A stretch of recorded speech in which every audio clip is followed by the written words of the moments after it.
IPL 2026 mini వేలం ముగిసింది. మంగళవారం అబుదాబి వేదికగా జరిగిన మినీ వేలంలో అన్ని ఫ్రాంచైజీలు తమకు కావాల్సిన ఆటగాళ్లను సొంతం చేసుకుని తమ జట్లను పటిష్టం చేసుకున్నాయి. అయితే ఈ వేలంలో కోల్కతా నైట్ రైడర్స్ ప్రధానంగా వార్తల్లో నిలిచింది. ఎందుకంటే Australia star allrounder Cameron Green కోసం 25.20 కోట్ల రూపాయలు ఖర్చు చేసింది కేకేఆర్. ఈ క్రమంలో గ్రీన్ ఐపీఎల్ చరిత్రలో అత్యధిక మొత్తం అందుకున్న విదేశీ ఆటగాడిగా చరిత్ర సృష్టించాడు. అంతేకాదు ఇటీవల కాలంలో కేకేఆర్ గొప్ప విజయాలను సాధించింది. ఐపీఎల్ 2024 సీజన్ విజేతగా నిలిచింది.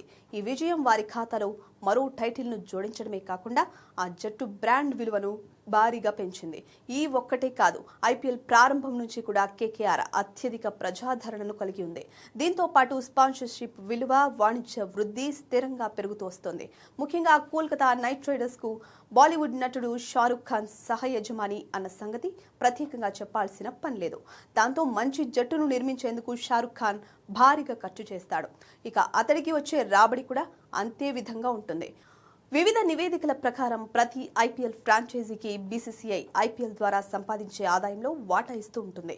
ఇందులో టెలివిజన్ ప్రసార హక్కులు, స్పాన్సర్షిప్ ఒప్పందాలు ప్రధానంగా ఉంటాయి.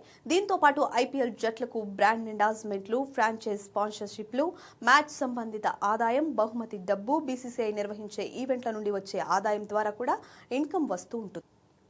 ఇక ఐపీఎల్ ద్వారా షారుఖ్ ఖాన్ ఏటా దాదాపు 250 కోట్ల రూపాయల నుండి 270 కోట్ల రూపాయల వరకు సంపాదిస్తున్నట్లు తెలుస్తోంది. ఈ మొత్తంలో నుంచి అతను జట్టు కార్యకలాపాలు, ఆటగాళ్ల జీతాలు, ఇతర ఖర్చుల కోసం దాదాపు 100 కోట్ల రూపాయలు ఖర్చు చేస్తాడు. ఈ ఖర్చుల తర్వాత కూడా ఐపీఎల్ సీజన్ కు అతని నికర లాభం 150 కోట్ల రూపాయల నుండి 170 కోట్ల రూపాయల మధ్య ఉంటుందని అంచనా. ఇక వీటితో పాటు షారుఖ్ ఖాన్, జూహీ చావ్లా, ఆమె భర్త జే మెహతా సంయుక్తంగా కేకేఆర్ జట్టులో యజమానులు ఉన్నారు. అయితే ఈ ఫ్రాంచైజీలో షారుఖ్ ఖాన్ 55% వాటాను కలిగి ఉన్నారు. ఈ వాటా ఆధారంగా ఒక ఐపీఎల్ సీజన్ నుండి అతని వ్యక్తిగత ఆదాయం దాదాపు 80 కోట్ల రూపాయలు ఉంటుందని అంచనా. ఇలా ఐపీఎల్ జట్టు వల్ల కూడా అతని సినీ కెరీర్తో పాటు ప్రధాన ఆదాయ వనరుగా మారింది అనడంలో ఎలాంటి సందేహమూ లేదు.